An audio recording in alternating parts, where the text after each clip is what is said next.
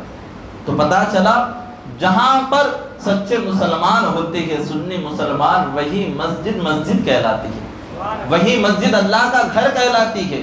میرا عنوان شب قدر اور قرآن پاک کی فضیلت ہے، ذہن سازی کے لیے مسجد کے تعلق سے بیان کر رہا ہوں۔ بات آ گئی حضرت مولا کائنات علی شیر خدا رضی اللہ تعالیٰ عنہ حدیث نقل فرماتے ہیں، اللہ کے رسول نے فرمایا کہ میں نے توریت میں پڑھا، اللہ پاک فرماتا ہے کہ مسجد میرا گھر ہے، مسجد میرا گھر ہے۔ اب ہمارے پاس مہمان آتا ہے الحمدللہ، اور اللہ تعالیٰ جس کو جتنی استطاعت دیتا ہے اس کے مطابق اس کی مہمان نوازی ہوتی ہے۔ اگر کوئی ایسے ہی مہمان آ جائے تو اس کو ہم چائے پلاتے، بسکٹ کھلاتے، خیر خیریت لیتے، بھیج دیتے۔ ان سے ذرا اور اچھا مہمان آتا ہے تو اس مہمان کو ہم کھانا کھلاتے ہیں، ان کو ہم کھانا کھلاتے ہیں اور ان سے اچھی گفتگو کرتے، وقت گزارتے ہیں۔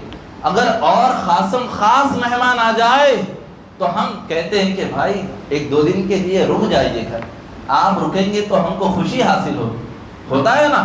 ہم چاہتے ہیں کہ ہمارا عزیز، ہمارا پیارا جب ہمارے گھر میں آئے تو ہمارا مہمان بنے، 1 دن کے لیے کیوں نہ ہو، 2 دن کے لیے کیوں نہ ہو، 3 دن کے لیے کیوں نہ ہو، وہ ہمارا مہمان بنے۔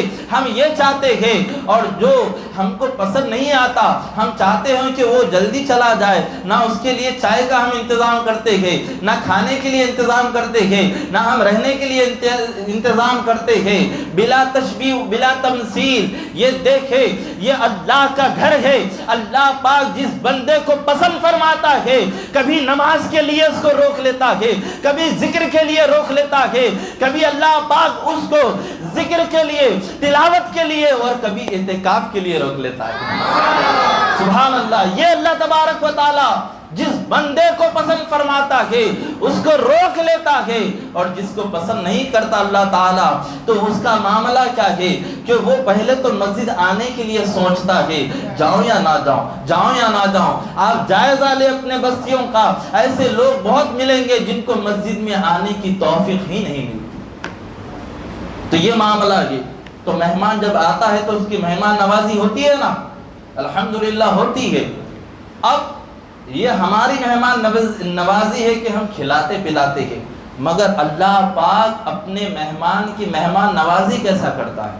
یہ تو اللہ کا گھر ہے، اور اللہ اپنے گھر میں رہتا نہیں ہے، بلکہ اللہ نے اپنے گھر کی عظمت بتانے کے لیے نسبت فرمائی ہے۔ اور اللہ پاک خود ارشاد فرماتا ہے، حدیث قدسی ہے کہ جو میرے گھر میں داخل ہوتا ہے کہ میں اس کے سر پر عزت کا تاج رکھ دیتا ہوں۔ تو آپ جائزہ لیں اپنی بستیوں کا، جو لوگ مسجدوں کو آتے ہیں، امام صاحب ہو یا خطیب صاحب ہو یا مصلی ہو، کوئی ہو، وہ تمام لوگوں کو لوگ محبت کی نگاہ سے دیکھنے لگتے ہیں۔ وجہ کیا ہے؟ یہ اللہ کا فرمان ہے کہ میں ان کے سروں پر عزت کا تاج رکھتا ہوں۔ تو اے مسلمانوں، آپ لوگ خوش نصیب ہو کہ آپ مسجد رضا میں جمع ہوئے۔ اللہ تعالیٰ آپ کو بارہا توفیق عطا فرمائے، اور جو لوگ نہیں آتے ان کو بھی کوشش کرے اپنے پاس لانے کے لیے۔ یہی معاملہ ہے کہ جس کے دل میں ایمان راسخ ہوتا ہے، ایمان پیدا ہوتا ہے، ایمان اجاگر ہوتا ہے، ایمان نکھرا ہوا ہوتا ہے، وہ اللہ کے گھر میں کھینچا ہوا چلا آتا ہے۔ اس کا دل کسی اور جگہ نہیں لگتا بلکہ اللہ کے گھر میں لگا کرتا ہے۔ تو اللہ کے رسول فرماتے ہیں کہ مسجد یہ چراہ گاہ ہے، مسجد چراہ گاہ ہے۔ جس طرح سے جانور جب کسی بستی جب کسی کھیت میں جاتا ہے تو بغیر چارہ چرے، یعنی چارہ کھائے بغیر باہر نہیں آتا، تو صحابہ کرام عرض کرنے لگے یا رسول اللہ مسجد میں چرنا اس کا مطلب کیا ہے؟ تو سرکار فرماتے ہیں کہ جب تم مسجد میں جاؤ تو یوں ہی نہیں جاؤ بلکہ اللہ کا ذکر کرتے ہوئے بیٹھو۔ سبحان اللہ۔ تو اللہ کے رسول نے ہم کو یہ تاکید فرمائی، اور الحمدللہ ہم یہاں پر جمع ہوئے ہیں اللہ اور اس کے رسول کے ذکر کے لیے۔ اور یہ مبارک ساعت جو آج چل رہی ہے، اللہ تبارک و تعالیٰ اس میں بے شمار رحمتیں برکتیں رکھا ہے حدیث مصطفیٰ ہے کہ اللہ کے رسول صلی اللہ تعالی وسلم فرماتے ہیں کہ یہ رات 1000 راتوں سے افضل ہے۔ قرآن پاک میں اللہ تبارک و تعالیٰ فرماتا ہے اِنَّا أَنزَلْنَاهُ فِي لَيْلَةِ الْقَدْرِ، ہم نے بے شک ہم نے لیلۃ القدر کو نازل فرمایا۔ اب یہ لیل عربی لفظ رات کو کہا جاتا ہے، قدر یہ اہمیت والی رات، اہمیت والی رات ہے، یعنی نام سے ہی یہ عظمت ظاہر ہے، یہ قدر والی رات ہے، برکت والی رات ہے، عظمت والی رات ہے۔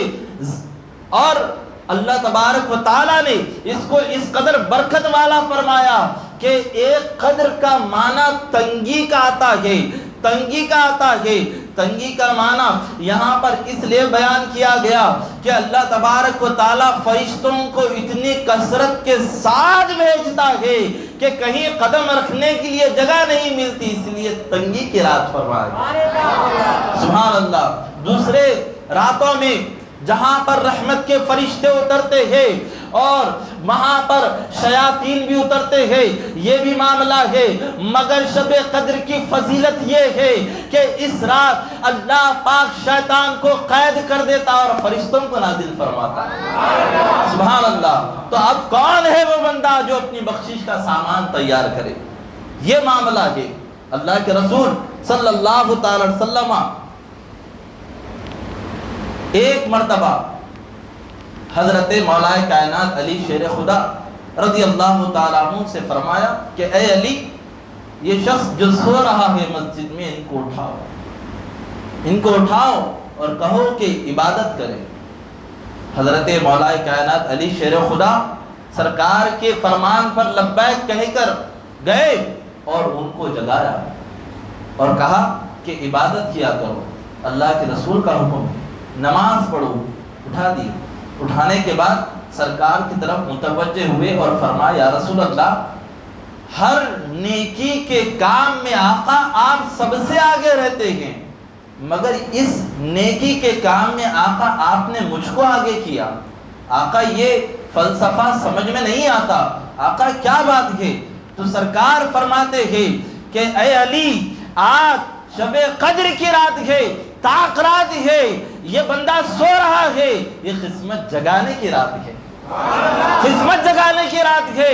اے علی، اگر میں اس کو اٹھاتا، اگر یہ نیند کے غلبے میں اٹھنے سے مجھ سے انکار کر دیتا تو یہ کافر ہو جاتا۔ اے علی، اسی لیے میں تم کو کہا کہ تم اٹھاؤ، اگر تمہاری بات پر لبیک کہتا ہے تو ثواب ملے گا، اور اگر نیند کے غلبے میں انکار بھی کرتا ہے تو وہ کفر نہیں کرے گا۔ سبحان اللہ کہ اللہ کے رسول کس قدر اپنے غلاموں کے لیے سرکار بخشش کا سامان فرما رہے ہیں۔ سبحان اللہ۔ تو یہ آج کی رات کا معاملہ ہے۔ اب اس میں اختلاف بھی لوگ کرتے ہیں اور سوچتے ہیں اور سمجھتے ہیں کہ جاگنے کی رات یعنی شب قدر کی رات یہ ہے یا نہیں ہے۔ تو یہ معاملہ حقیقت میں ہے۔ اللہ کے رسول نے فرمایا کہ مجھ کو طاق رات شب قدر دکھائی گئی۔ سرکار فرماتے مجھ کو شب قدر دکھائی گئی اور بھلا دیا گیا، اور بھلا دیا گیا۔ ایسا نہیں ہے کہ سرکار کو ہمیشہ کے لیے بھلا دیا گیا، بلکہ کچھ سالوں کے لیے بھلا دیا گیا، اس کے بعد سرکار کو اس کا علم عطا فرمایا گیا۔ وجہ کیا ہے؟ وجہ یہ ہے کہ اللہ تعالیٰ چاہتا ہے کہ بندوں کو شب قدر تلاش کرنے کے لیے کہا جائے اور دکھائی نہ دے، اور شب قدر کے دن کو رات کو مقرر نہیں کیا گیا۔ اگر اللہ تعالیٰ مقرر کرتا اور کوئی بندہ جان بوجھ کر اس رات عبادت نہیں کرتا اور گناہ میں پڑتا تو اللہ تعالیٰ اس کو عذاب عطا کرتا، عذاب عطا کرتا۔ تو اسی لیے اس حکمت کے لیے شب قدر کو چھپا دیا گیا۔ تو قصہ مختصر اس رات کی عظمت کا معاملہ دیکھے کہ اللہ تبارک و تعالیٰ نے تو ایسے ہی بہت ساری چیزوں کو چھپا رکھا ہے، جیسے کہ قیامت کب آنے والی ہے ہم کو نہیں پتا، قیامت کو چھپا دیا گیا تاکہ بندہ ڈرے کہ قیامت آ جائے گی تو ہمارا کیا بنے گا۔ اللہ تعالیٰ نے موت کو چھپا دیا، موت کب آنے والی ہے بندہ ڈرے کہ کہیں مجھ کو موت نہ آ جائے۔ اللہ تعالیٰ نے فرشتوں کو چھپا دیا، اللہ تعالیٰ نے کئی ایسے چیزوں کو چھپا کر رکھا ہے تاکہ بندہ اس کی کوشش میں لگا رہے، کوشش میں لگا رہے۔ تو اب یہ معاملہ ہے، اب رات شب قدر کی افضلیت کا معاملہ دیکھے، اللہ تبارک و تعالیٰ نے اس کو کس قدر افضل فرمایا ہے۔ غوث پاک رضی اللہ تعالیٰ عنہ فرماتے ہیں کہ تمام رومی مصحف فارسی کو، مصحف رومی کو اپنا سردار مانتے ہیں، اور تمام شہروں کا سردار مکہ مکرمہ ہے، تمام دنوں کا سردار جمعہ مبارکہ ہے، اسی طرح سے تمام مہینوں کا سردار رمضان مبارکہ ہے، اور آگے فرماتے ہیں کہ تمام راتوں کے سردار شب قدر کی رات ہے۔ تو اللہ تبارک و تعالیٰ نے فضیلت عطا فرمائی ہے، اللہ تبارک و تعالیٰ نے برکت عطا فرمائی ہے۔ کیوں؟ کیونکہ اس رات میں اللہ تبارک و تعالیٰ نے قرآن پاک کو نازل فرمایا، قرآن پاک کو نازل فرمایا۔ یہی وہ رات ہے جس رات میں اللہ تبارک و تعالیٰ نے حضرت آدم علیہ السلام کے جسم کو تیار کرنے کے اشیاء تھے، فرشتوں کے حکم دیا جمع کرنے کے لیے، یہی رات تھی۔ اللہ تبارک و تعالیٰ نے بنی اسرائیل کی توبہ کو قبول فرمایا، اسی رات کو اللہ تبارک و تعالیٰ اپنے بندوں کی بخشش فرماتا ہے، اسی رات کو اللہ تبارک و تعالیٰ لوگوں کے نام اعمال میں حج لکھ دیتا ہے، اللہ تبارک و تعالیٰ لوگوں کے نام اعمال میں موت اور حیات لکھ دیتا ہے، اسی رات کو اللہ تبارک و تعالیٰ اپنے بندوں کی زندگیوں کا فیصلہ فرماتا ہے۔ تو ہم کو چاہیے کہ ہم اپنی اس رات کو اچھے سے گزاریں اور اللہ تبارک و تعالیٰ کا ذکر کریں۔ اب قرآن کی بات آئی، یہ قرآن کا معاملہ دیکھیں، قرآن مجید فرقان حمید کا معاملہ، کہ لوگ آج قرآن مقدس کو ہلکا جان رہے ہیں۔ اللہ پاک فرماتا ہے ذالک الکتاب لا ریب فیہ، یہ وہ کتاب ہے جس میں کوئی شک نہیں ہے، اور آگے اللہ پاک فرماتا ہے انا نحن نزلنا الذکر لہ لحافظون، بے شک ہم ہی اس کی حفاظت کرنے والے ہیں، ہم ہی اس کی حفاظت کرنے والے ہیں۔ اب جامع القرآن آپ نے پڑھا ہے، قرآن کے اوپر لکھا رہتا ہے جامع القرآن، اس کا مطلب کیا ہے؟ اللہ تبارک و تعالیٰ نے قرآن پاک کو 7 زبانوں میں نازل فرمایا۔ کتنے؟ 7 زبانوں میں نازل فرمایا۔ جب حضرت عثمان غنی خلیفہ بنے تو 2 شخص آپس میں لڑ پڑے، ایک ہی آیت کو 2 طریقے سے پڑھا جا رہا ہے۔ وہ صحابی کہتے کہ میرے قبیلے والے ایسا پڑھتے ہیں، قرآن ایسا صحیح ہے، تو وہ دوسرے کہتے کہ میرے قبیلے والے اس طریقے سے پڑھتے ہیں، یہ صحیح ہے۔ یعنی دونوں میں اتنی انبن ہو گئی کہ وہ حضرت عثمان غنی کی بارگاہ میں تشریف لائے، خلیفۃ المسلمین کی بارگاہ میں تشریف لائے اور عرض گزار ہوئے کہ حضور ہمارے معاملہ یہ آپ حل فرمائیے، ایسا ہو گیا ہے، قرآن کی آیت یہ اس طریقے سے پڑھتے ہیں، میں اس طریقے سے پڑھتا ہوں۔ حضرت عثمان غنی رضی اللہ تعالی عنہ مسکرا اٹھے اور فرمایا کہ آپ دونوں صحیح پڑھتے ہیں، آپ دونوں صحیح پڑھتے ہیں۔ اللہ تبارک و تعالیٰ نے اپنے حبیب کے امت کے لیے 7 طریقے سے قرآن کو نازل فرمایا ہے۔ تو حضرت عثمان غنی رضی اللہ تعالیٰ عنہ جانتے تھے کہ اگر قرآن پاک کو ایک نہج پہ اگر جمع نہیں کیا جائے تو آنے والے دور میں لوگوں میں اختلاف پیدا ہوگا، لوگوں میں قرأت کرنے کا معاملے میں اختلاف پڑ جائے گا، تو تب معاملہ بہت بگڑ جائے گا۔ حضرت عثمان غنی رضی اللہ تعالیٰ عنہ نے سب سے افضل مکہ شریف کی جو زبان تھی اس زبان میں قرآن پاک کو جمع فرما دیا اور اعلان کر دیا کہ اے لوگو، قرآن کو آج سے سب اس طرز پہ پڑھیں گے۔ حضرت عثمان غنی رضی اللہ تعالیٰ عنہ کا وہ صدقہ ہے کہ آج ہمارے ہاتھوں میں جو قرآن موجود ہے کہ آپ کے رحم و کرم سے، آپ کی برکت سے وہ قرآن ہم کو صحیح سلامت عطا کیا گیا۔ تو قصہ مختصر کہ قرآن کی عظمت کا معاملہ دیکھیں، جب قرآن نازل ہوتا تو سینہ بہ سینہ یاد کیا کرتے، سینہ بہ سینہ یاد کیا کرتے تھے، اور کچھ لوگ پتوں پر لکھتے تھے، کوئی ہڈیوں پہ لکھتے تھے، کوئی زمین کو باریک مٹی چھان کر پکا کر رکھتے تھے۔ الفاظ کو صحابہ اکرام نے دھیرے دھیرے دھیرے دھیرے تمام قرآن پاک کو ایک جگہ جمع فرمایا، اسی کو جامع القرآن کہا جاتا ہے، جامع القرآن کہا جاتا ہے۔ اے مسلمانوں، اللہ تبارک و تعالیٰ کا کروڑ احسان ہے کہ رب قدیم نے ہم کو قرآن جیسی عظیم نعمت، عظیم شرم عطا فرمائی، اور ہم قرآن مقدس کو پڑھ رہے ہیں۔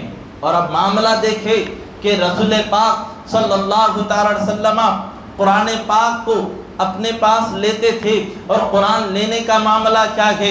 اللہ پاک فرماتا ہے لا يستوي اصحاب النار واصحاب الجنہ، اصحاب الجنۃ هم الفائزون لو انزلنا هذا القرآن على جبل لرأيته خاشعا متصدعا من خشیۃ اللہ۔ اگر ہم اس قرآن کو پہاڑ پر نازل کرتے تو پہاڑ اللہ تعالیٰ کے خشیت سے ریزہ ریزہ ہو جاتا۔ اللہ کے رسول نے اس قرآن کو اپنے سینے مبارکہ پر لے لیا، تو بتایا جاتا ہے کہ قرآن کے جلال کو اللہ کے رسول نے اپنے سینے میں لے لیا اور قرآن کے جمال کو اپنی امت میں تقسیم فرما دیا۔ پہلے امت کے لوگ اپنے آسمانی کتابوں کے کوئی حافظ نہیں ہوتے تھے، صرف اس قوم کے جو نبی ہے ان کو یاد رہتی تھی۔ توریت ہو یا زبور ہو، انجیل ہو یا کوئی دیگر صحیفے ہو، کسی دوسروں کو یاد نہیں ہوتے، صرف انبیاء کرام کو یاد ہوتے تھے۔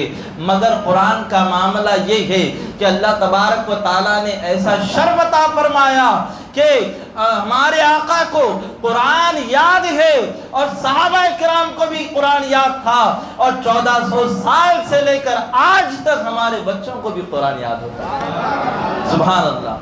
تو قرآن پاک کی فیضان کا معاملہ ہے کہ قرآن ہمارے درمیان میں ہے، آج لوگ اس کو مٹانے کی کوشش کر رہے ہیں، مٹانے کی کوشش کر رہے ہیں۔ مٹ گئے مٹ جائیں گے آدھا تیرے، مٹ گئے مٹتے ہیں مٹ جائیں گے آدھا تیرے، نہ مٹا ہے نہ مٹے گا کبھی چرچا تیرا یا رسول اللہ۔ کہ قرآن کا یہ معاملہ ہے، لوگ سمجھتے ہیں کہ ہم قرآن کو مٹا دیں گے، ایک قرآن کو معاذ اللہ جلا کر سمجھتے ہیں کہ ہم قرآن مٹا دیں گے، ایک مسجد کو نقصان پہنچا کر سمجھتے ہیں کہ ہم مسجد کو مٹا دیں گے، کچھ مسلمانوں کو شہید کر کے سمجھتے ہیں کہ ہم اسلام کو مٹا دیں گے۔ سنو سنو کہ تم چاہو کتنی کوشش کر لو، اللہ تبارک و تعالیٰ نے اسلام میں ایسی لچک رکھی ہے، ایسی برکت رکھی ہے کہ جتنا تم اسلام کو دباتے چلے جاؤ اتنا ابھرتا ہوا نظر آئے گا، ابھرتا ہوا نظر آئے گا۔ مٹ گئے مٹانے والے، تباہ ہو گئے جس نے بری نگاہ اٹھائی، مگر اللہ کا کلام 1400 سال سے آج تک اس کا ایک حرف بھی نہیں بدل سکے۔ سبحان اللہ۔ کیوں؟ کیونکہ اللہ پاک فرماتا ہے اِنَّا نَحْنُ نَزَّلْنَا الذِّكْرَ وَلَهُ لَحَافِظُونَ، بے شک ہم ہی اس کتاب کی حفاظت فرمانے والے۔ کچھ ناپکار ایسے پیدا ہوئے تھے کہ جنہوں نے قرآن مقدس کو بے حرمتی کرنے کی کوشش کی۔ آئے دن آپ سنتے ہوں گے کہ کچھ لوگ ایسے بھی ہیں جو قرآن کی بے حرمتی کرتے ہوئے نظر آتے ہیں، مگر اس وقت جب سونامی آیا تھا لوگ جانتے ہیں سونامی کے نام سے پوری دنیا اس کو جانتی ہے، پہچانتی ہے اس طوفان کو کہ سمندر میں ایک بہت بڑا سیلاب آیا تھا۔ ہم اس رب کے ماننے والے مسلمانوں سنو کہ جس رب کی شان یہ ہے کہ رب اپنا نام سمندر پر لکھ دیتا ہے۔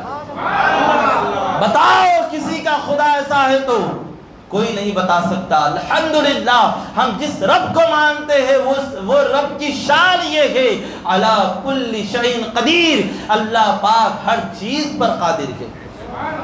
کو جو سری لنکا کے بارڈر پر لوگ وہاں پر جمع ہوئے، آرمی لوگ، درود پاک پڑھے ایک مرتبہ، اللہم صلی علی سیدنا محمد المادل الجود والکرم وعلی آلہ واصحابہ وبارک وسلم۔ گزارش کرتا ہوں جو لوگ دور دور بیٹھے قریب آ جائیں، تاکہ دور بیٹھنے سے دلوں میں بھی فاصلے پیدا ہو جاتے ہیں، قریب آ جائیں تاکہ دل میں ہماری ایک دوسرے کی محبت پیدا ہو جائے۔ اور فرماتے ہیں کہ جس جگہ پر اللہ اور اس کے رسول کا ذکر ہو، جگہ خالی ہو، وہاں شیطان داخل ہوتا ہے، یعنی نفس لوگوں کو لے جانے کی کوشش کرتا ہے۔ تو درود پاک پڑھے، اللہم صلی علی سیدنا محمد المادل الجود والکرم وعلی آلہ واصحابہ وبارک وسلم۔ صلاۃ و سلام علیک یا سیدی یا حبیبی یا رسول اللہ صلی اللہ تعالی علیہ وسلم۔ تو سری لنکا کے بارڈر پر یعنی سمندر کے کنارے پر وہاں پر آرمی لوگ جمع ہوئے اور شراب نوشی میں دھت وہ لوگ وہاں پر قرآن کو لے کر مذاق اڑا رہے تھے کہ کہاں ہے یہ قرآن کی حفاظت کرنے والا؟ تم کہتے ہو کہ تمہارا رب قرآن کی حفاظت کرتا ہے، دیکھو اللہ کے عذاب کو کیسا للکار رہے ہیں۔ اے نادان کو نہیں معلوم اللہ پاک کیسا قہار ہے، اللہ پاک کا غضب کیسا ہے۔ اللہ پاک جب گرفت فرماتا ہے تو دنیا اس کو نہیں بچا سکتی، اللہ تعالیٰ جس کو بچانا چاہے دنیا اس کو مار نہیں سکتی، اور جس کو اللہ تعالیٰ مارنا چاہے پوری دنیا مل کر اس کو بچا نہیں سکتی۔ تب وہ لوگ اللہ کے عذاب کو للکار رہے ہیں، دعوت دے رہے ہیں، تو وہ ملٹری آفیسر جو تھا قرآن کو لیا، ناپاک بے شرم بے حیا قرآن کو ہاتھ میں لے کر کہنے لگا کہاں ہے تمہارا خدا؟ قرآن کی حفاظت کرنے والا تمہارا رب کہاں ہے؟ تم کہتے ہو اے مسلمانوں قرآن کی حفاظت کرنے والا اللہ تعالیٰ ہے، بتاؤ یہ دیکھو قرآن میرے ہاتھ میں ہے۔ معاذ اللہ، صد بار معاذ اللہ، اس ظالم نے قرآن کو لے کر پھاڑ دیا معاذ اللہ، اور ناچنے والی غلیظ عورتوں کے پاؤں میں قرآن کو پھینک دیا اور کہنے لگا کہاں ہے تمہارا خدا؟ کہاں ہے تمہارا خدا؟ اللہ تبارک و تعالیٰ کے عذاب کو دعوت دی، اللہ تبارک و تعالیٰ نے اپنے قہر کو نازل فرمایا، اور اللہ کا قہر ایسا نازل ہوا کہ جس سری لنکا کے سمندر کے کنارے وہ لوگ بے حیائی کا کام کر رہے تھے، وہ سمندر پھٹ گیا اور شعلے مارتی ہوئی آگ نکلی، اور فرشتے نے اس زمین کے حصے کو اٹھا کر سمندر میں ڈال دیا، اور سمندر پھٹنے کی وجہ سے سونامی پیدا ہو گیا۔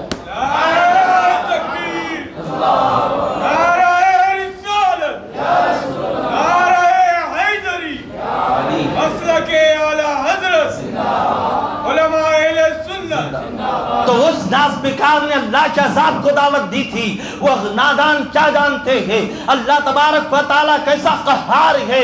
اللہ کے عذاب کو اگر دعوت دو گے تو یقین جانو صفحہ ہستی سے مٹا دیا جائے گا، کہ وہ ظالموں نے جنہوں نے قرآن کی بے حرمتی کی تھی، کہ فرشتے نے اٹھا کر اس زمین کے ٹکڑے کو اس سلگتی ہوئی آگ میں ڈال دیا، اور آج تک ان کا کوئی نام و نشان موجود نہیں۔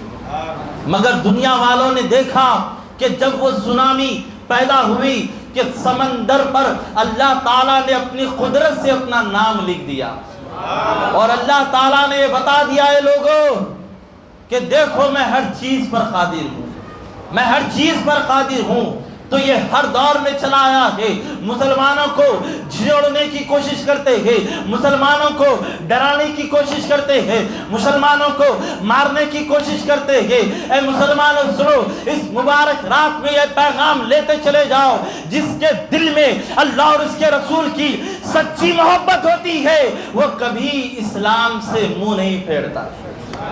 کیا آپ کو کربلا کا واقعہ یاد نہیں ہے کہ امام حسین رضی اللہ تعالیٰ عنہ سے جب شمر لعین نے, اس بدبخت نے کہا کہ اے حسین لڑنے سے ڈر گئے ہو, اے حسین موت سے ڈر گئے ہو, تو امام حسین فرماتے ارے نادان, میرے نانا جان نے تو مجھ کو موت سے آنکھیں ملا کر لڑنے سکھایا.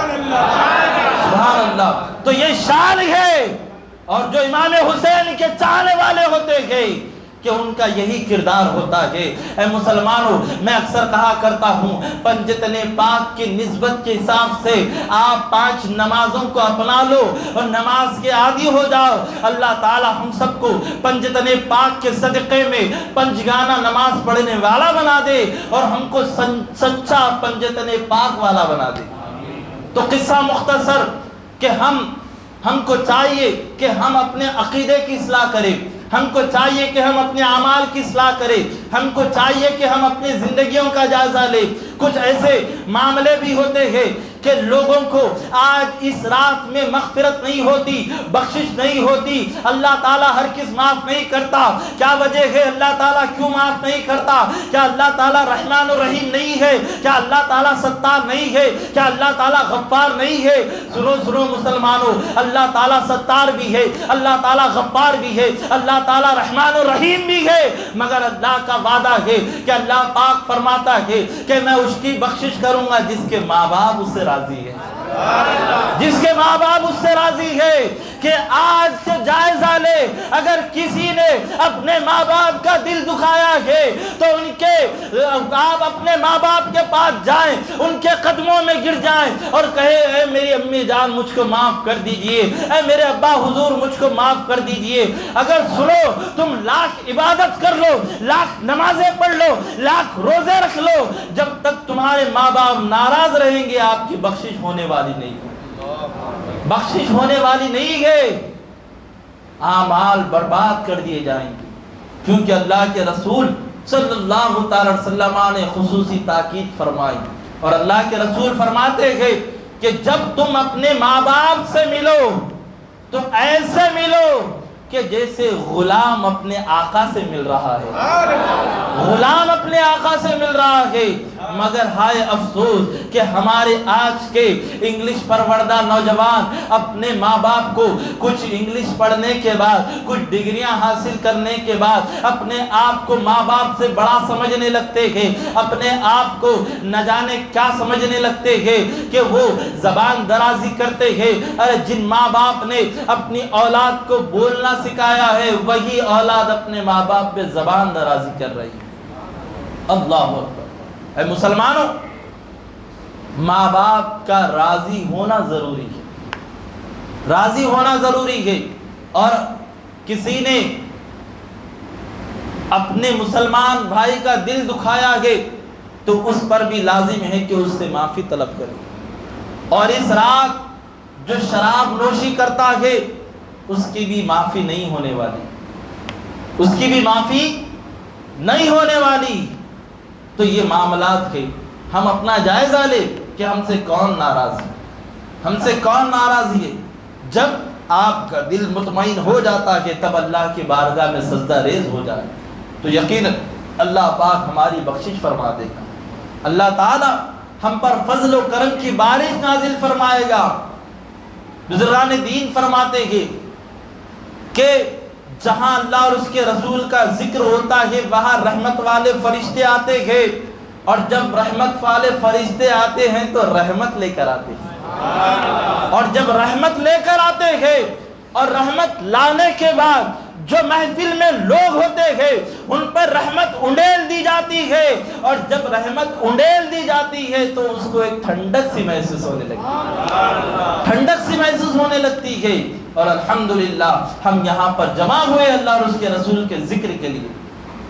اور یقیناً اللہ تبارک و تعالیٰ اپنے حبیب کے صدقے میں ہماری بخشش عطا فرمائے گا۔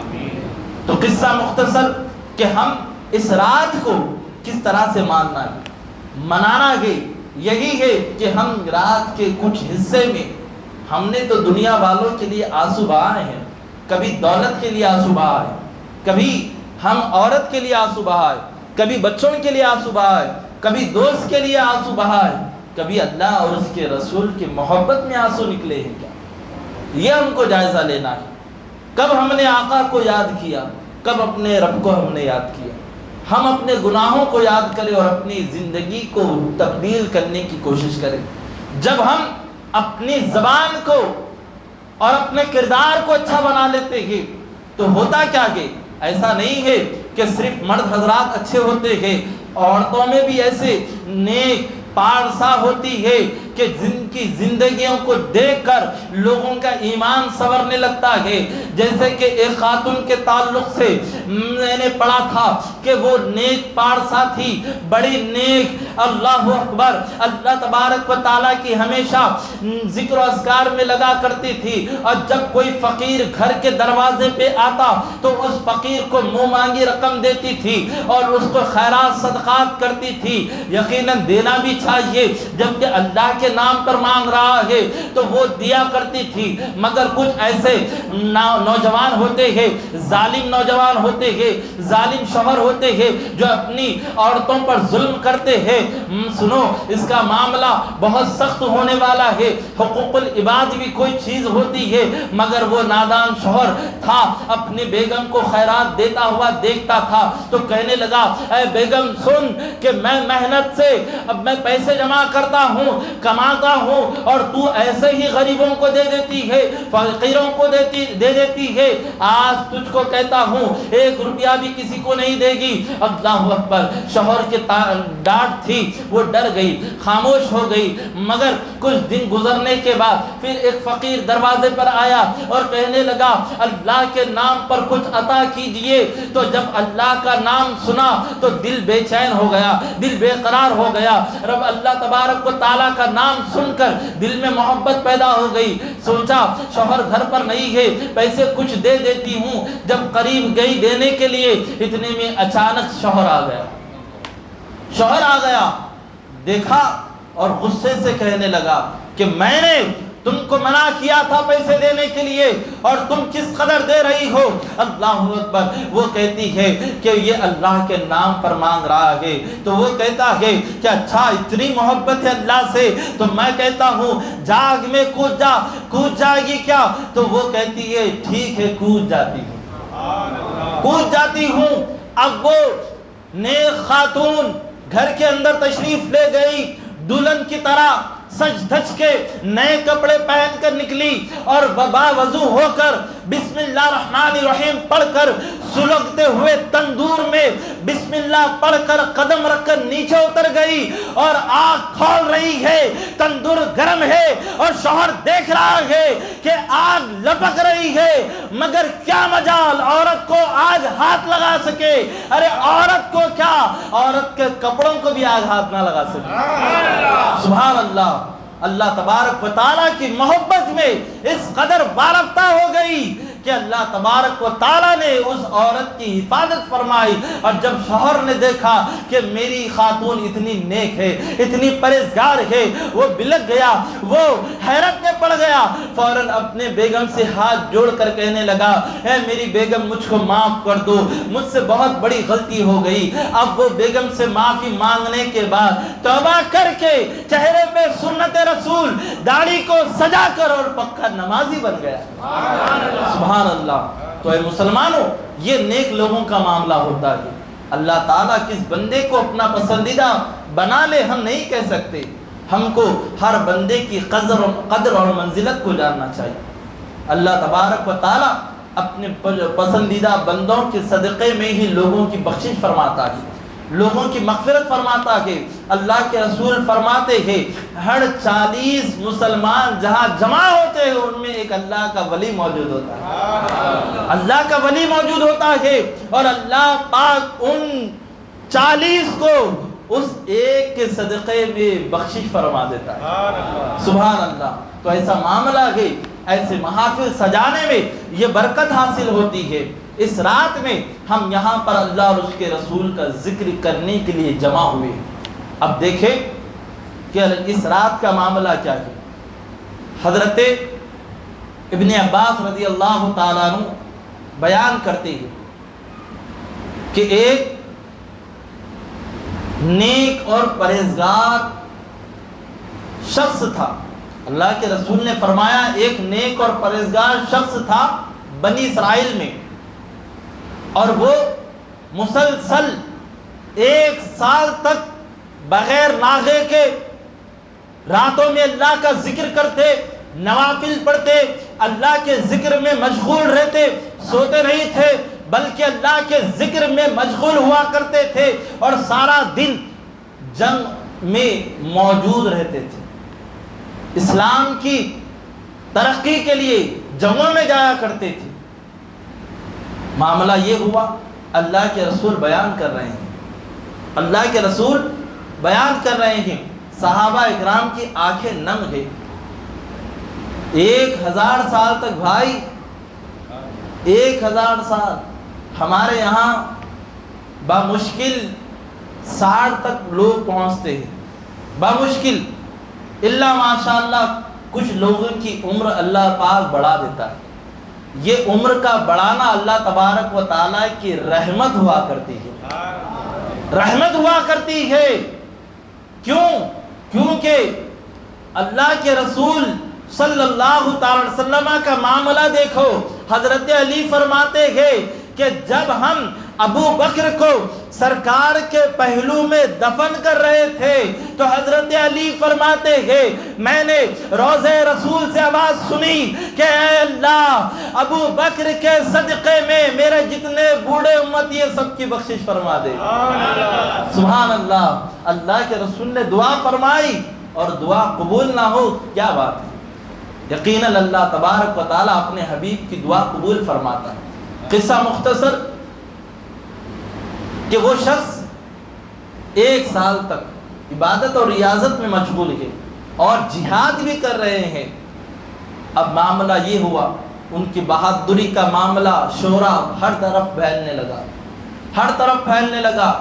تو جہاں دشمن تھے، دشمنوں نے دیکھا کہ یہ بہادر شخص کو ہم نہیں مار سکتے، نہ ہم اس سے جنگ کر سکتے ہیں، نہ مقابلہ کر سکتے ہیں، مگر ان کی طرف سے ہم کو پریشانی ہو رہی ہے، لہذا ان کی بیگم سے ہم بات کرتے ہیں، لالچ دیتے ہیں اور ان کا قصہ تمام کر دیں گے۔ اللہ اکبر۔ اب معاملہ یہ ہوا کہ ان سے بیگم سے بات ہوئی اور کہا کہ ہم تم کو منہ مانگی دولت دیں گے، منہ مانگی چیزیں عطا کریں گے، اب تم اپنے شوہر کا کام تمام کر دو، تم کسی طرح سے یہ کام نپٹا دو، ہم خوب تم کو منہ مانگی دولت عطا کریں گے۔ اب وہ عورت لالچ میں آ گئی۔ اب وہ جو بنی اسرائیل کے شخص تھے شمعون رحمت اللہ تعالی علیہ، کوئی عام انسان نہیں تھے بلکہ اللہ کے ولی تھے کہ وہ راتوں میں اللہ کا ذکر کرتے تھے اور دن میں جہاد کے لیے نکلتے تھے۔ ایک مرتبہ جب گھر میں آرام فرما رہے تھے تو ان کی بیگم نے ان کو رسیوں سے باندھ دیا،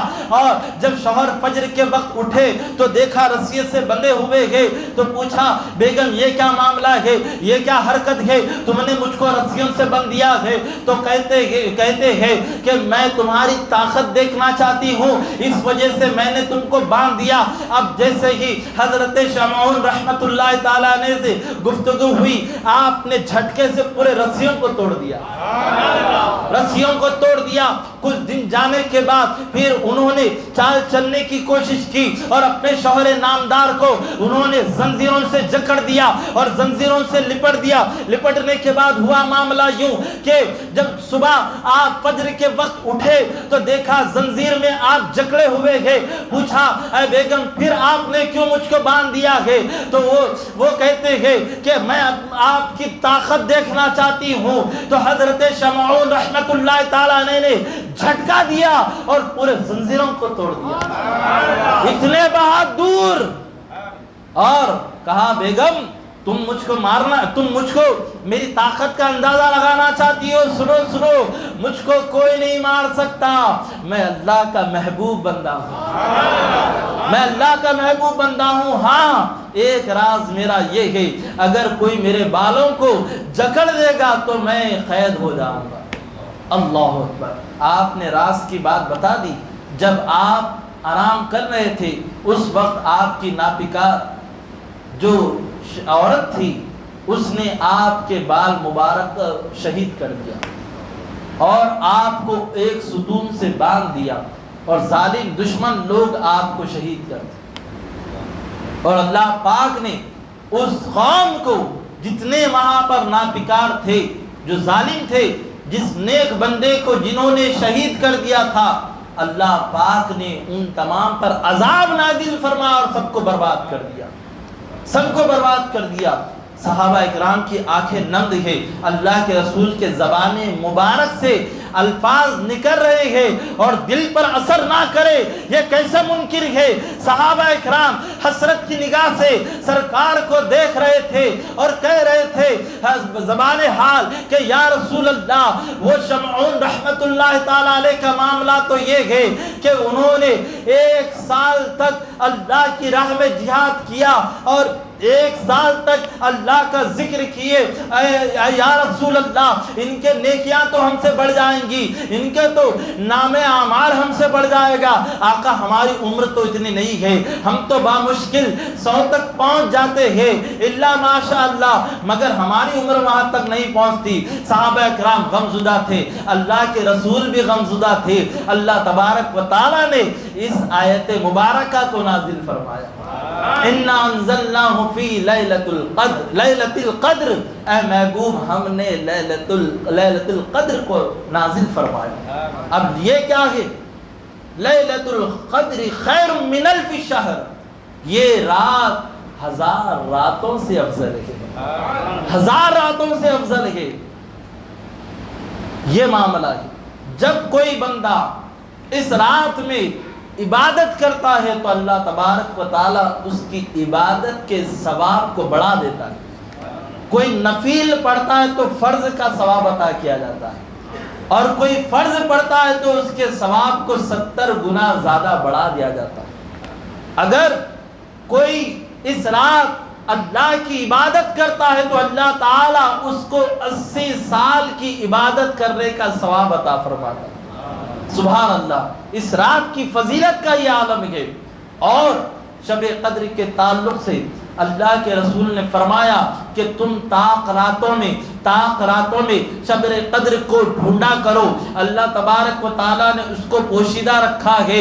اور حضرت امام اعظم کا قول یہ ہے کہ حضرت امام اعظم فرماتے ہیں اللہ تعالیٰ نے طاق رات کو، شب قدر کو اللہ تبارک و تعالیٰ نے 27 رمضان میں پوشیدہ رکھا ہے۔ کیوں؟ اس کی وجہ بتائی گئی، وجہ یہ ہے کہ اللہ تبارک و تعالیٰ 7 زمینوں کو پیدا فرمایا، اللہ تبارک و تعالیٰ نے 7 بڑے فرشتوں کو پیدا فرمایا جو حاملان عرش ہے، اللہ پاک نے 7 دنوں کو پیدا فرمایا، اللہ تبارک و تعالیٰ کو 7 کا عدد بڑا پسند ہے، اللہ پاک نے 7 زمینیں پیدا فرمائی، 7 آسمان پیدا فرمایا۔ اسی مناسبت سے فرمایا گیا کہ 7 27 میں آتا ہے، اسی لیے 27 یہ شب قدر کی رات ہے۔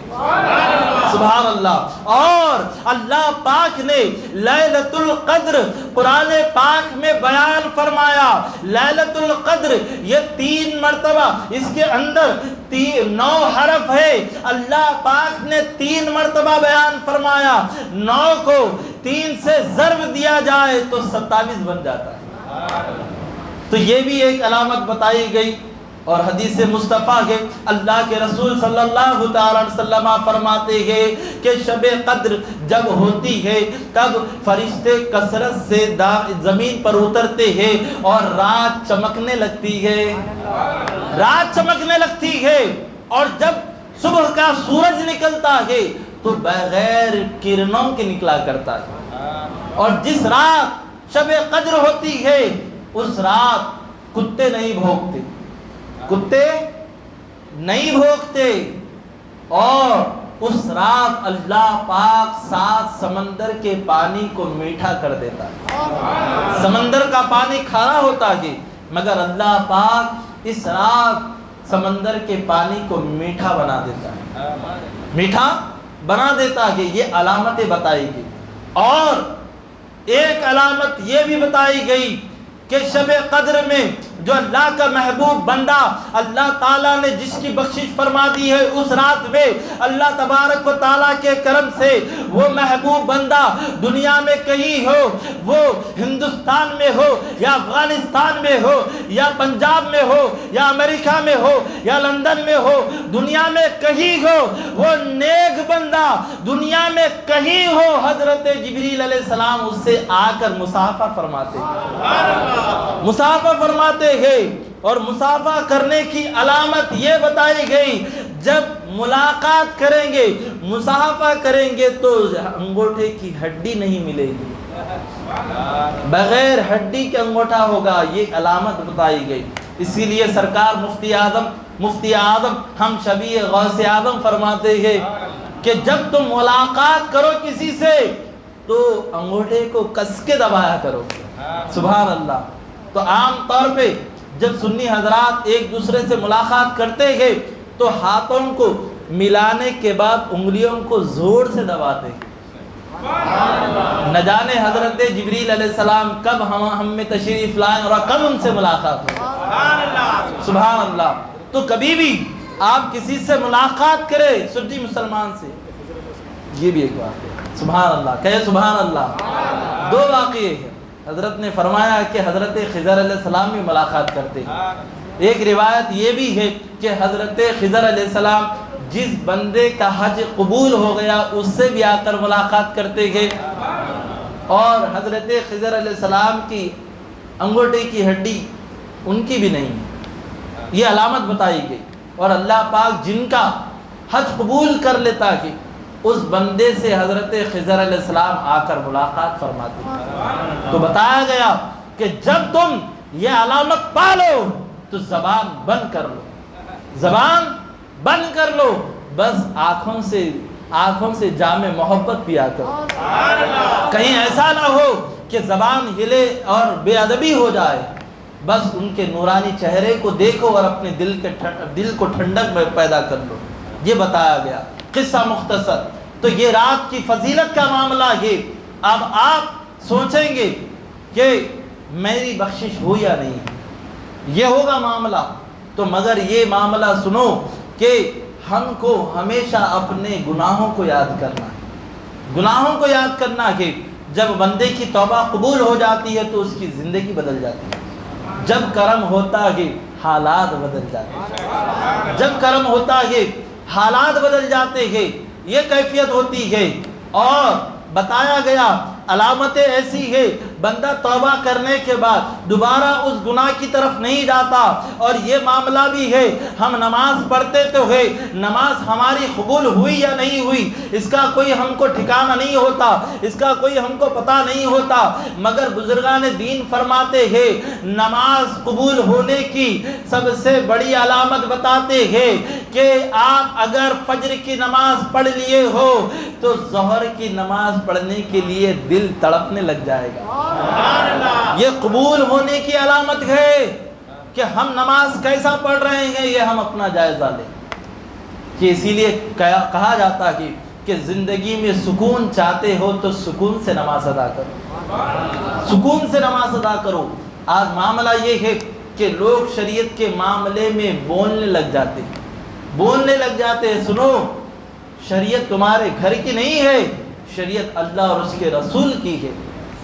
اگر آپ چاہیں گے کہ اطاعت کے بغیر اعمال کریں گے تو آپ کے اعمال قبول ہونے والے نہیں ہیں۔ آپ کسی فرقے کے ہو، کسی جماعت کے ہو، آپ کے اعمال قبول ہونے والے نہیں۔ آپ کو اطاعت لازمی ہے، اطاعت لازمی ہے۔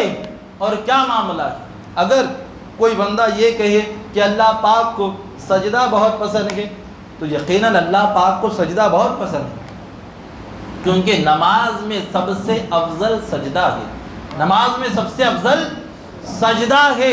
اب ایک اٹھ کھڑا ہوا اور کہنے لگا مولانا نہیں، اللہ کو سجدہ پسند ہے، نماز میں 2 سجدے نہیں کرتا ہوں، میں 3 سجدے کرتا ہوں۔ کتنے سجدے کرتا ہوں؟ 3۔ اب ایمان سے بتاؤ، سجدہ کر رہا ہے، نماز قبول ہوگی؟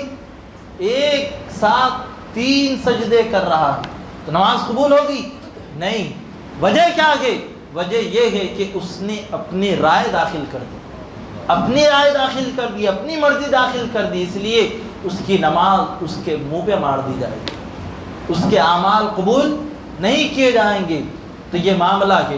تو لوگ شریعت کے معاملے میں اپنی رائے مداخلت کرتے ہیں اور طریقے کے بہانے بناتے ہیں۔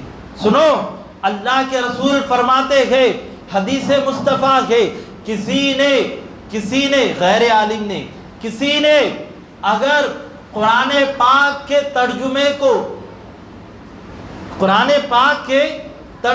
کو انجانے میں صحیح کہہ دیا، یعنی کسی نے اس کو ترجمہ پوچھا، نہیں معلوم تھا مگر بول دیا، اور جو بولا وہ صحیح بولا، جو بولا وہ صحیح بولا، تو اللہ کے رسول فرماتے تب بھی اللہ تعالیٰ اس کو جہنم میں جلائے گا۔ اللہ، تب بھی اللہ تعالیٰ اس کو جہنم میں جلائے گا۔ وجہ کیا ہے؟ وجہ یہ ہے کہ وہ بغیر علم کے بات کر رہا تھا، بغیر علم کے بات کر رہا تھا، اسی وجہ سے اللہ تعالیٰ اس کو عذاب میں مبتلا کرے۔ تو ہم کو چاہیے کہ جب گفتگو کرے تو علم کے ساتھ گفتگو کرے، بات کہے تو علم کے ساتھ مدلل گفتگو کرے۔ تو یہ معاملہ ہے۔ تو آج کی رات سے یہ پیغام لیتے جائیں کہ ہم انشاءاللہ قرآن پاک اچھے سے سیکھیں گے انشاءاللہ۔ کیوں؟ جب قرآن پڑھیں گے تو یقیناً اعلیٰ حضرت فرماتے ہیں کہ قرآن کی برکت سے یہ معاملہ ہوتا ہے کہ اللہ تعالیٰ دلوں کو سنوار دیتا ہے، دلوں کو سنوار دیتا ہے۔ اور قرآن کی برکت ایسی ہے، اگر کوئی قرآن کو اگر ڈاکٹر پڑھے تو علم طب اس کو قرآن میں نظر آتا ہے، اگر کوئی سائنٹسٹ پڑھے تو قرآن میں ریسرچ اس کو نظر آتا ہے، اگر کوئی طبیب قرآن کو پڑھے تو قرآن میں اس کو علاج نظر آتا ہے، اگر قرآن عالم پڑھے تو قرآن میں علم نظر آتا ہے، اگر کوئی معرفت حاصل کرنے کے لیے قرآن پڑھے تو اس کو اللہ کی معرفت عطا کی جاتی ہے، اگر کوئی قرآن کو تقوی کے لیے پڑھے تو اللہ تبارک و تعالی اس کو ولی بنا دیتا ہے۔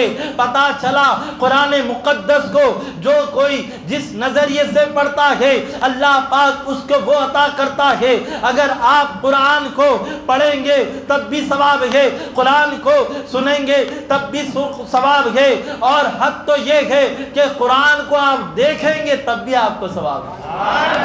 تو دنیا میں سب سے زیادہ پڑھی جانے والی کتاب اللہ تبارک و تعالیٰ کی مقدس کتاب قرآن مجید ہے، اور قرآن مجید کا معاملہ یہ ہے کہ اللہ تبارک و تعالیٰ نے قرآن کی عظمت کو اس قدر اجاگر فرمایا ہے کہ رہتی دنیا تک قرآن کا لفظ و لفظ اللہ تبارک و تعالیٰ کے کرم سے وہ محفوظ رہے گا۔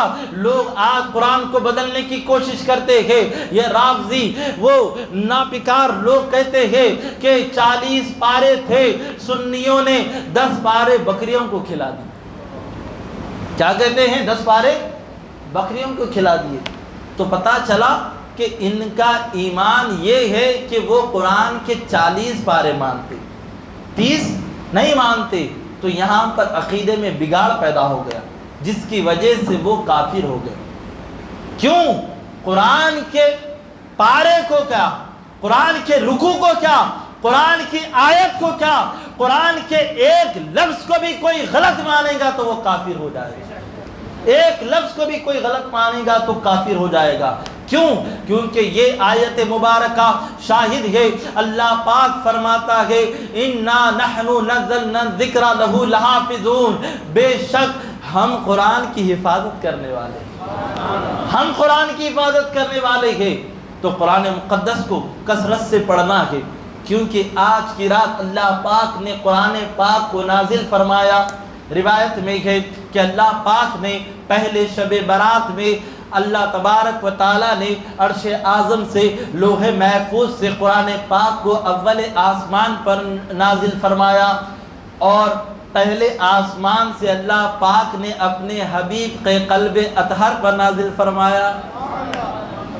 یہ دو روایتیں ہیں۔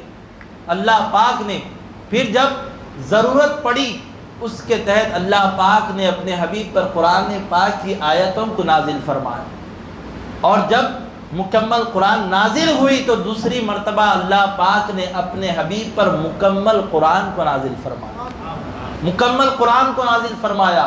تو یہ معاملہ قرآن کا ایسا ہے۔ تو ہم انشاءاللہ آج یہاں پر پیغام لیتے جائیں کہ ہم انشاءاللہ قرآن پاک سیکھیں گے، سیکھیں گے انشاءاللہ، بوڑھے ہو یا جوان ہو، بچے ہو یا کوئی ہو، کہ صحیح طرز پر قرآن پڑھنا سیکھیں گے انشاءاللہ۔ ایسے بھی لوگوں کو میں نے دیکھا، اللہ اکبر، افسوس ہوتا ہے کہ مسجد کے امام بنے ہیں مگر سورہ فاتحہ بھی نہیں آ رہا، اللہ، سورہ فاتحہ نہیں آ رہا۔ خود کی نماز تو غارت، اور جتنے پیچھے آنے والے سب کی نماز غارت۔ ایسے لوگ بھی آج پیدا ہو گئے، مگر الحمدللہ یہ سنیوں میں نہیں بلکہ غیر جماعتوں میں لوگ موجود ہیں۔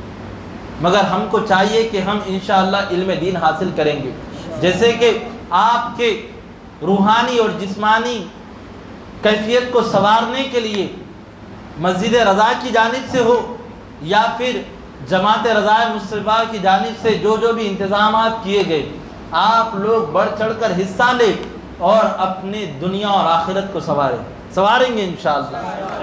یقیناً آپ کو پڑھنا ہے۔ اکثر یہ مثال میں بیان کرتا ہوں اور افسوس کی بھی بات ہوتی ہے، دل چھنی ہو جاتا ہے۔ وجہ کیا ہے؟ کہ وجہ یہ ہے کہ ایک شہزادہ وہ ہندوستان سے پڑھنے کے لیے دوسرے ملک تشریف لے گیا، موٹی موٹی ڈگریاں اس نے حاصل کی۔ اب ڈگریاں حاصل کرنے کے بعد اس کو جاب لگ گئی، لاکھوں روپے کما رہا ہے۔ اتفاق سے والد کا یہاں انتقال ہو گیا، والد کا انتقال ہو گیا ہے۔ اب معاملہ یہ ہے، محبت کا تقاضا یہ ہے کہ جاب ہو چھوڑ دی جاتی ہے، کچھ ہو چھوڑ دیا جاتا ہے، والد کے جنازے میں شرکت ہوتی ہے، یہی تو کیفیت ہوتی ہے نا۔ تو وہ شہزادہ اب وہ ہندوستان آیا، لاکھوں روپے خرچ کرنے کے بعد لوگ انتظار میں تھے۔ ایک دن گزر گیا، دوسرے دن شہزادہ آیا، جنازے کو تیار کیا گیا۔ اب باپ کا دیدار ہوا، دیدار ہونے کے بعد مسجد میں لایا گیا، سب باندھی گئی۔ اب نماز ٹھہرانے کا وقت ہے، نماز پڑھنا ہے جنازے کی۔ اب شہزادہ ہے کہ مسجد کے صحن میں ٹہل رہا ہے، لوگ پلٹ پلٹ کے دیکھ رہے ہیں کب وہ مسجد میں آئے گا، کب جماعت میں شامل ہوگا، کب نماز شروع ہوگی، کب دفن کیا جائے گا۔ لوگ یہ فکر میں مشغول تھے، مگر وہ شہزادہ صحن میں ٹہل رہا ہے۔ لوگوں نے کہا اے شہزادے جلدی آؤ، پہلے ہی دیر ہو گئی ہے اور دیر نہ کرو، جنازے کو دیر تک رکھنا یہ منع کیا گیا ہے، جلدی تشریف لائیے۔ تو وہ شہزادہ کہتا ہے کہ آپ لوگ نماز پڑھیے، آپ لوگ نماز پڑھیے۔ اللہ اکبر، لوگ حیرت میں پڑ گئے، پوچھا کیا وجہ ہے، آپ شرکت کیوں نہیں کرتے؟ تو وہ کہتا ہے میرے باپ نے مجھ کو موٹی موٹی ڈگریاں دلائی ہے، میں بہت پڑھا لکھا ہوں، میں انجینئر ہوں، میں فلاسفر ہوں، میں ڈاکٹر ہوں، میں فلاں ہوں، مگر ہائے افسوس میرے باپ نے مجھ کو نماز کا طریقہ پڑھنا نہیں سکھایا، مجھ کو نماز جنازہ پڑھنے نہیں آتا۔ اب بتائیں کہ کس کام کی ایسی ڈگریاں کہ بیٹا اپنے باپ کا جنازہ، ارے ہونا تو یہ چاہیے کہ شہزادہ خود آگے بڑھ کے اپنے خاندان والوں کی نماز جنازہ پڑھائے، ہونا تو یہ چاہیے، مگر ہائے افسوس کہ اس کو خود کو نماز جنازہ نہیں آتی۔ تو یہ کیفیت ہمارے بچوں کے اندر پائی جا رہی ہے کہ وہ کالج پڑھ رہے ہیں، ڈگری حاصل کر رہے ہیں، وہ بڑی پوسٹ حاصل کر رہے ہیں، مگر 5 کلمے پوچھ لو نہیں آتا، 5 سورے پوچھ لو نہیں آتا، ان کو نماز کا طریقہ پوچھ لو نہیں آتا، ان کو طہارت کا طریقہ پوچھ لو نہیں آتا، مگر ہے معاملہ ایسا کہ دولت کے پیچھے لگے ہوئے۔ اللہ اکبر، بتاؤ ایسی زندگی کس کام کی، ایسا دولت کس کام کی، اور ایسا رتبہ کس کام کا؟ تو اے مسلمانوں، اللہ پاک نے اگر آپ کو دولت دی ہے، اللہ پاک نے آپ کو عزت دی ہے تو یقیناً آپ کو مبارک ہو، مگر عزت حقیقت میں اس کے لیے ہے جو دین کا علم حاصل کرتا ہے۔ تو ہم کو چاہیے کہ ہم انجینئر بنیں گے، ڈاکٹر بنیں گے، فلاسفر بنیں گے، مگر سب سے پہلے ہم مسلمان بنیں گے انشاءاللہ۔ سب سے پہلے مسلمان بنیں گے، اپنے اندر جو جو خامیاں ہیں، کوتاہیاں ہیں، اس کو دور کریں گے۔ اب جب اللہ کی رضا کے لیے جب زندگی گزارنے لگتا ہے تو ہوتا کیا ہے، وہی بندہ مستانہ بن جاتا ہے، وہی بندہ دیوانہ بن جاتا ہے، وہی بندہ آقا کا عاشق بن جاتا ہے۔ اب یہ معاملہ، یہ کیفیت اس کے اندر آ جاتی ہے، چاہے تو اشارت سے اپنی کایا ہی پلٹ دے دنیا کی، یہ شان ہے ان کے غلاموں کی، تو سرکار کا عالم کیا ہوگا۔ یہ کیفیت پیدا ہو جاتی ہے جب اس کے دل میں رسول پاک کی سچی محبت پیدا ہو جاتی ہے۔ ارے ہوتا کیا کہ دولت اس کے قدموں میں آ جاتی ہے، دولت اس کے قدموں میں آ جاتی ہے، وہ دنیا میں جہاں چاہے رہتا ہے، اس کے اندر وہ کیفیت پیدا ہو جاتی ہے، وہ کیفیت پیدا ہو جاتی ہے۔ اور جب زبان سے دعا کرتا ہے تو اللہ تبارک و تعالیٰ اس کی دعا قبول فرما لیتا ہے۔ جب وہ مسجد میں نماز پڑھتا ہے تو حضرت مولا کائنات علی شیر خدا فرماتے ہیں کہ وہ بندہ، وہ چاہے پنجگانہ نماز ہو، چاہے وہ نوافل کی نماز ہو، چاہے وہ تراویح کی نماز ہو، جب بندہ مسجد میں نماز پڑھتا ہے یا دنیا کے کسی حصے میں نماز پڑھتا ہے، جب وہ نماز پڑھتا ہے تو زمین کا وہ حصہ جہاں اس نے بیٹھ کر اللہ کا ذکر کیا تھا، جہاں وہ بیٹھ کر نماز پڑھی تھی، جہاں وہ بیٹھ کر قرآن پاک کی تلاوت کی تھی، وہ زمین کا ٹکڑا اس کی مغفرت کے لیے اللہ کی بارگاہ میں دعا کرنے لگتا ہے۔ اے مولا، اس بندے نے میرے اوپر بیٹھ کر تیرا ذکر کیا ہے، تیرے حبیب کا ذکر کیا ہے، اے مولا اس بندے کی مغفرت فرما دے۔ تو اللہ پاک کی رحمت کو جوش آتا ہے، اللہ کی رحمت کہتی ہے اے بندے، اے مخلوق خدا، اے زمین کے ٹکڑے، تو میرے بندے سے اتنی محبت کرتا ہے، سن، میں اپنے بندے سے تجھ سے زیادہ بلکہ 70 ماؤں سے زیادہ محبت کرتا ہوں اور میں اس کی مغفرت کرتا ہوں۔ اللہ اکبر، یہ کیفیت ہے نماز پڑھنے کی۔ زمین کا حصہ اس کے لیے دعا کرتا ہے۔ اب وہ بندہ جب دنیا سے چلا جاتا ہے، جب انتقال کر جاتا ہے، جب مر جاتا ہے، تو وہ زمین کا ٹکڑا رونے لگتا ہے رب کی بارگاہ میں، اور روتے روتے اللہ کی بارگاہ میں دعا کرتا ہے کہ اے مولا، یہ بندہ جب تک باحیات تھا میرے اوپر بیٹھ کر، میرے اوپر ٹھہر کر اے مولا نماز پڑھا کرتا تھا، اے مولا اس کی بخشش فرما دے۔ تو اس زمین کے ٹکڑا اس سے محبت کرنے لگتا ہے۔ اور حضرت عائشہ رضی اللہ تعالی عنہ بیان فرماتی ہے، اگر رات کے کچھ حصے میں، رات کے کچھ قلیل حصے میں کوئی بندہ 2 رکعت نفل نماز پڑھتا ہے تو اللہ تعالیٰ اس کی بخشش فرما دیتا ہے، اللہ تعالیٰ اس کی بخشش فرماتا ہے۔ تو یہ بخشش کے پروانے ہیں، اسی لیے بزرگان دین فرماتے ہیں اے لوگوں سنو سنو، جب بھی تم نماز پڑھو، جب بھی تم ذکر کرو، جب بھی تم تلاوت کرو، مسجد کے حصے میں مختلف جگہ پر آپ خاص اپنی جگہ نہ بناؤ۔ ایک جگہ جب بیٹھتے ہو تو ہر جگہ، ہر وقت اس جگہ نہ بیٹھو، بلکہ آپ جگہ تبدیل کرتے جاؤ۔ جتنی مرتبہ آپ اللہ کے ذکر کے لیے، نماز کے لیے جگہ کو تبدیل کرتے چلے جاؤ گے، وہ زمین کا حصہ آپ کے لیے گواہ بنتا چلا جائے گا، اور اللہ کی بارگاہ میں دعا کرے گا کہ اے مولا، یہ بندہ لیلۃ القدر میں مسجد کے فلاں حصے میں بیٹھ کر تیرا ذکر سن رہا تھا اور تیرا ذکر کر رہا تھا۔ وہ حصہ کہے گا جب قیامت میں اس کے نام اعمال جب اس کے بائیں ہاتھ میں دیے جائیں گے، جہنم میں ڈال دیا جا رہا ہوگا، اس وقت وہ حصہ کہے گا اے مولا، یہ بندے نے دنیا میں میرے اوپر تیرا ذکر کیا تھا اور یہ مجھ کو گواہ بنایا، اے مولا اگر تو اس کو جہنم میں ڈالے گا تو مولا میں کہتا ہوں کہ مجھ کو بھی جہنم میں ڈال دے. کیوں؟ کیونکہ اس کی برکت سے مجھ کو شرف حاصل ہوا کہ مجھ کو عزت ملی تو اس کی وجہ سے ملی ہے. اے مولا اگر تو اس کو جہنم میں ڈالتا ہے تو مجھ کو بھی ڈال دے.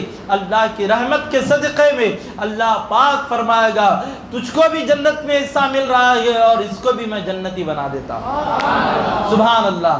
تو اے لوگوں یہ در و دیوار گواہ ہے کہ آج کی رات ہم مسجد رضا میں جمع ہو کر اللہ اور اس کے رسول کا ذکر کر رہے ہیں. اللہ کا کرم ہے, اللہ کے حبیب کا صدقہ ہے کہ ہم کسی دیندار کا, دنیا دار کا ذکر نہیں کر رہے ہیں بلکہ احمد مختار کا ذکر کر رہے ہیں, رسول پاک کا ذکر کر رہے ہیں. اور یہی وہ ذکر ہے کہ ذکر کی برکت سے اب یہ معاملہ یہ ہے کہ ہم قرآن کی عظمت پہ جب ذکر کرتے ہیں, ہم جب لیلۃ القدر کے عظمت پر ذکر کرتے ہیں, یہ نسبت اللہ اکبر کیسی ہے آپ تھوڑا سا جائزہ لیں. توریت اللہ کی کتاب ہے, زبور اللہ کی کتاب ہے, اور قرآن مجید بھی اللہ کی کتاب ہے, اور جتنے آسمانی صحیفے ہیں سب اللہ کی کتاب ہے. بتاؤ توریت, انجیل, قرآن مجید اور جتنے کتابیں ہیں سب میں افضل کتاب کون سی ہے؟ کون سی؟ زور سے کون سی؟ قرآن مجید.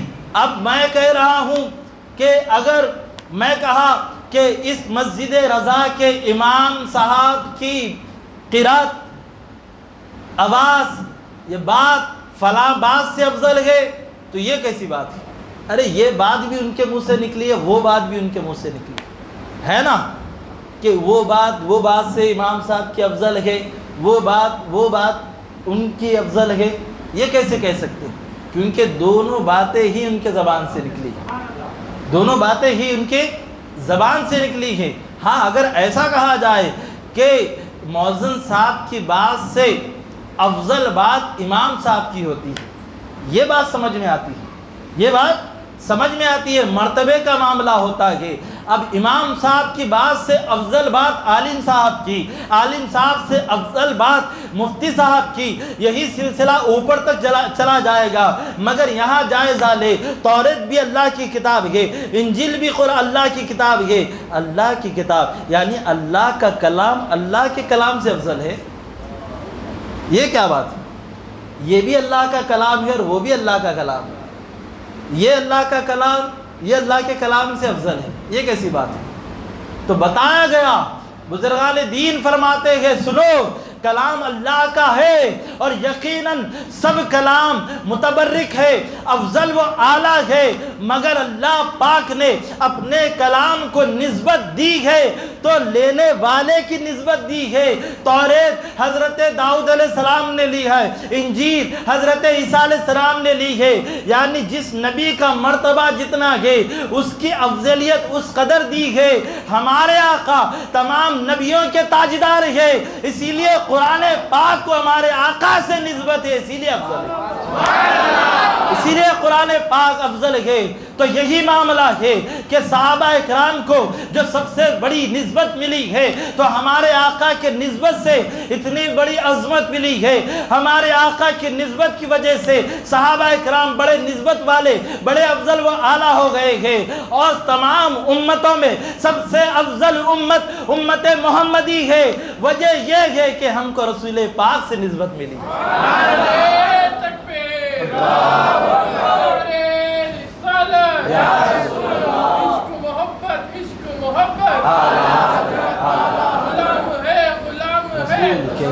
اسی لیے اعلیٰ حضرت فرماتے ہیں سب سے اعلیٰ وہ اعلیٰ ہمارا نبی, سب سے بالا وہ اعلیٰ ہمارا نبی.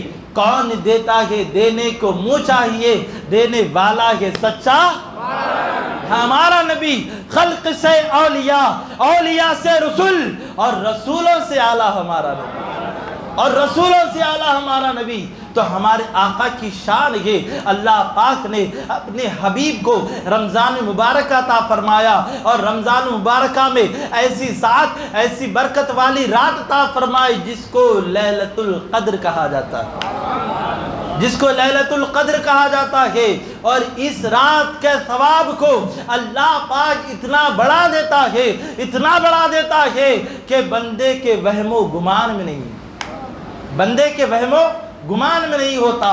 تو ہم کو چاہیے کہ اس رات میں ہم توبہ کریں۔ آخری پیغام یہی ہے کہ آج کی رات ہم سچے دل سے توبہ کریں گے، اور توبہ کر کے اللہ کی بارگاہ میں آنسو اپنے چند خطرات کو گرائیں گے۔ اللہ کے رسول فرماتے ہیں 2 قطرے اللہ پاک کو بہت پسندیدہ ہے، ایک قطرہ وہ جو خون کا، جو شہیدوں کا ہوا کرتا ہے، اور دوسرا خطرہ وہ جو گناہ کرنے کے بعد بندے کا آنکھوں سے گرا کرتا ہے۔ اور جب بروز قیامت اللہ کا عذاب جب گناہگار بندے کی طرف لپکے گا، دوڑے گا لینے کے لیے، تو نفسی نفسی کا عالم ہوگا، نہ دوست کا ہوگا، نہ باپ بیٹے کا ہوگا، کوئی کسی کا نہیں ہوگا، سب اپنے نفسا نفسی کے عالم میں ہوں گے۔ ایسے عالم میں ایک فرشتہ اپنے ہاتھ میں چلو بھر پانی لائے گا، جب چھنکے گا تو جہنم کی آگ بجھنے لگ جائے گی۔ تو وہ شخص حیرت ہو کر کہے گا کہ مولا یہ کیا چیز ہے، اور فرشتے کیا ڈال رہے ہیں؟ اللہ اکبر۔ وہ فرشتے کہیں گے اے بندے یہ وہ آنسو ہے جو تو نے دنیا میں اللہ کے لیے بہائے تھے، آنکھوں سے بہائے تھے، اور اللہ پاک نے اس کو اپنے کرم سے جمع فرمایا ہے، اور یہی تیرے بخشش کا سامان کیا جا رہا ہے۔ تو یہ بخشش والی رات ہمارے لیے برکتوں کی، راحتوں کی رات ہے کہ ہم اپنے وقت کو برباد نہ کریں۔ جو لوگ میری آواز سن رہے ہیں ان سے بھی، عورتوں سے بھی اور مرد حضرات سے بھی کہتا ہوں کہ اس رات کو آپ غنیمت جانیں۔ اور توبہ کا معاملہ یہ ہے، اللہ تبارک و تعالیٰ اپنے بندے کی توبہ کو قبول کرتا ہے۔ کیسا قبول کرتا ہے اور قبول کرنے کی کیفیت کا معاملہ کیا ہے؟ اللہ اکبر کبیرہ۔ اللہ رحمان ہے، اللہ رحیم ہے، اللہ ستار ہے، اللہ غفار ہے۔ بندے کو چاہیے کہ ندامت فوری طور پر کرے، کیونکہ اللہ تعالیٰ بندوں میں 3 قسم کے نفس کو رکھا ہے۔ ایک نفس امبارہ ہوا کرتی ہے، ایک نفس لوامہ ہوتی ہے، اور تیسرا نفس مطمئنہ ہوا کرتی ہے۔ ایک نفس امبارہ وہ نفس ہے کہ بندہ بس گناہ پہ گناہ کرتا چلا جاتا ہے، گناہ پہ گناہ کرتا چلا جاتا ہے، گناہ پہ گناہ کرتا چلا جاتا ہے، کبھی اس کو توبہ کی توفیق نہیں ہوتی، کبھی وہ ندامت نہیں کھاتا، بلکہ وہ ہمیشہ گناہوں میں ملوث ہوتا ہے۔ مگر ایک وہ نفس یہ کہ مطمئنہ کہا جاتا ہے۔ نفس مطمئنہ وہ نفس ہے کہ وہ کبھی گناہ نہیں کرتے۔ اللہ پاک یہ نفس انبیاء اکرام کو عطا کرتا ہے، اور اولیاء اکرام کو عطا کرتا ہے، اور اپنے پسندیدہ بندوں کو عطا کرتا ہے۔ وہ کبھی گناہ نہیں کرتے، جب گناہ کا قریب بھی جاتے ہیں تو وہ دور ہٹ جاتے ہیں، گناہ کا قریب وہ جانے نہیں پاتے، بلکہ اللہ کے ذکر میں مشغول رہا کرتے ہیں۔ یہ نفس مطمئنہ کا معاملہ ہے۔ ایک نفس لوامہ ہے۔ یہ نفس لوامہ کا معاملہ یہ ہے کہ بندہ گناہ کرتا ہے، توبہ کرتا ہے، گناہ کرتا ہے، توبہ کرتا ہے، گناہ کرتا ہے، توبہ کرتا ہے۔ اللہ تبارک و تعالیٰ کو سب سے زیادہ پسند نفس لوامہ ہے۔ اللہ تعالیٰ فرماتا ہے اے بندے تو گناہ جب تک کرتا چلا جائے گا، تو جب تک گناہ کرتے کرتے تھک نہیں جائے گا، میں معاف کرتے کرتے نہیں تھکوں گا۔ سبحان اللہ۔ ہونا یہ چاہیے کہ گناہ ہو تو بندہ اللہ کی بارگاہ میں سجدہ ریز ہو جائے، ندامت کے آنسو بہائے۔ یقیناً اللہ کی رحمت اس طرف متوجہ ہوتی ہے، شرط یہ ہے کہ بندہ غلطی کرتے ہی توبہ کرے۔ کیونکہ معاملہ یہ ہے، ہمارے ابا جان حضرت آدم علیہ السلام سے خطا اجتہادی ہوئی، آدم علیہ السلام نے آپ نے وہاں پر توبہ کر کے اپنے بچوں کو یہ پیغام دے دیا کہ اے بچوں دیکھو کہ میں نبی ہو کر اللہ کی بارگاہ میں توبہ کر رہا ہوں، اور تم بھی توبہ کرتے رہنا، تم بھی توبہ کرتے رہنا۔ اور اللہ تعالیٰ بے حساب اپنے بندوں کی بخشش فرماتا ہے، بے حساب بخشش فرماتا ہے۔ آخری بات کہہ کے اپنی بات کو مکمل کر لیتا ہوں کہ ایک مرتبہ ایک شخص ایسا گزرا کہ وہ 99 قتل کیا تھا، 99 قتل کیا اور دل میں اللہ کا خوف پیدا ہو گیا۔ سوچو آپ، کوئی معمولی بات ہے؟ اگر کوئی بستی میں آپس میں لوگ گلا پکڑ لے تو پوری بستی دیکھنے کے لیے تماشا جمع ہو جاتی۔ ارے اب کیا ہوتا ہے دیکھیں گے، چھڑانے والا کوئی نظر نہیں آئے گا بلکہ دیکھنے والے بہت ملیں گے آپ۔ یہ لڑائی کا معاملہ ایسا ہوتا ہے۔ اللہ اکبر، کوئی گچھی کو سلجھاتا نہیں ہے بلکہ اس کو الجھاتا ہوا نظر آتا ہے۔ ارے تم کو مار دیا بھائی، ارے تم خاموش کیوں بیٹھے، تم بھی دے دینا تھا۔ اللہ اکبر، یعنی لڑائی میں لوگوں کو پہل کرتے ہوئے نظر آئیں گے آپ لوگ، مگر لوگ سمجھاتے ہوئے بہت کم لوگ نظر آئیں گے۔ حالانکہ اللہ کے رسول فرماتے ہیں کہ سب سے ناپسندیدہ عمل یہ لڑائی جھگڑے ہوا کرتے ہیں، جس سے رشتے کٹ جاتے ہیں، جس سے محبتیں ختم ہو جاتی ہیں۔ قصہ مختصر، تو وہ شخص 99 قتل کیا کرنے کے بعد وہ توبہ کا ارادہ کر کے ایک عالم کے پاس پہنچا۔ اب نیم حکیم خطرے جاں، مقولہ ہے، محاورہ ہے، نیم حکیم خطرے جاں، نیم ملا خطرے ایمان۔ ہوتا یہ ہے کہ آج آپ کے درمیان میں داڑھی ٹوپی جبہ قبہ لے کر لوگ آ رہے ہیں، مگر الف کا بھالا بھی ان کو نہیں آتا، الف کا بھالا بھی آپ کو نہیں آتا۔ آپ دیکھیں کہ سنی ہے یا نہیں ہے، سرکار کا دیوانہ ہے یا نہیں ہے، سرکار کا مستانہ ہے یا نہیں ہے، غوث پاک کا غلام ہے یا نہیں ہے، تب جا کے آپ اس سے دین کی بات لینا۔ کیونکہ روایتوں کا سلسلہ ہی یوں ہی رکھا گیا ہے کہ ہم کو روایتیں انہی سے لینا ہے جو سرکار مدینہ کا غلام ہے۔ تو یہ معاملہ ہوا کہ وہ ایک شخص کے پاس پہنچا جو اپنے آپ کو عالم کہتا تھا، ان سے کہا کہ میں توبہ کرنا چاہتا ہوں، میں نے 99 قتل کیے ہیں، 99 لوگوں کو میں نے قتل کر دیا۔ تو وہ کہنے لگا کہ ارے ظالم، تو اتنا بڑا ناپکار ہے، تو اتنا بڑا جلاد ہے، تو نے بچوں کو یتیم کر دیا، عورتوں کو بیوہ کر دیا، تیری مغفرت کیسا ہو سکتی؟ اس کو غصہ آ گیا اور تلوار نکالی اور 100 کے آنکڑے کو مکمل کر دیا، 100 قتل کر دیے، اس کو ختم کر دیا۔ کچھ دن گئے، جانے کے بعد پھر اس کے دل میں خیال گزرا کہ میں کتنا بڑا گناہ گار، میں اللہ کی بارگاہ میں توبہ کرنا چاہتا ہوں۔ کسی نے پتہ بتایا حضرت حسن بصری رضی اللہ تعالیٰ عنہ۔ اب وہ لپکتا ہوا چلا، سستا ہوا چلا۔ حضرت حسن بصری کون ہے؟ ارے ان کے وہ دور کے بڑے اولیاء کرام کا معاملہ کیا کہنا، ارے اسی دور کے ایک ولی کا واقعہ بتاتا ہوں، ارے جن کے شاگردین کا معاملہ بتاتا ہوں۔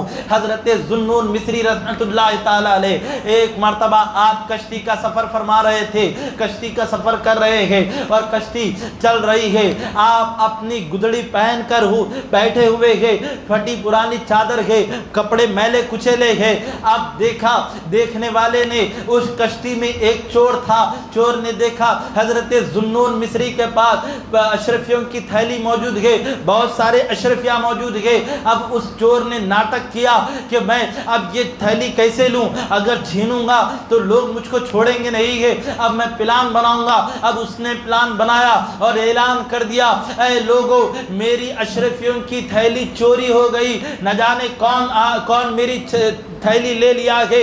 اب یہ اعلان گونجنے لگا کشتی میں۔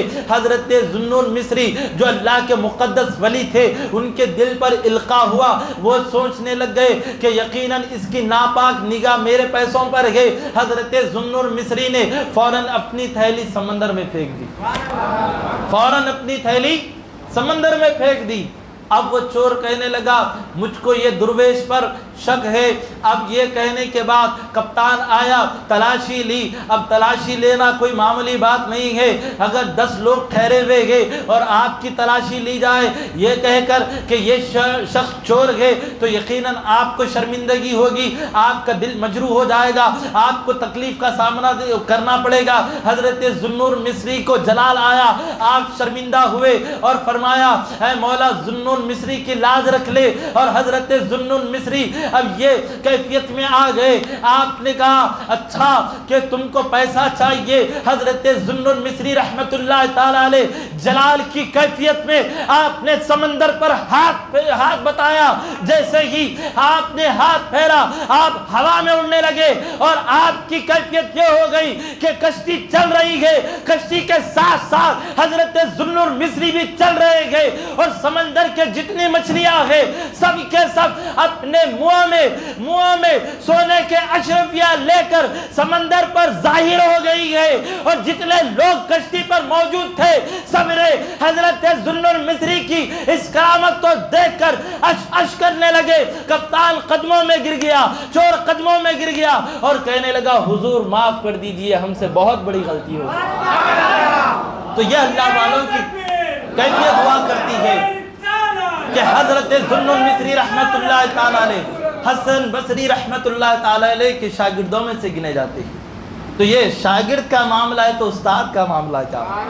تو حضرت حسن بصری کے طرف وہ توبہ کرنے کے لیے نکلے، تو جب جا رہے تھے وہ 100 قتل کرنے والا شخص تو راستے میں ٹھوکر لگی، گر گئے، گرنے کے بعد موت وہیں واقع ہو گئی، موت وہیں واقع ہوئی۔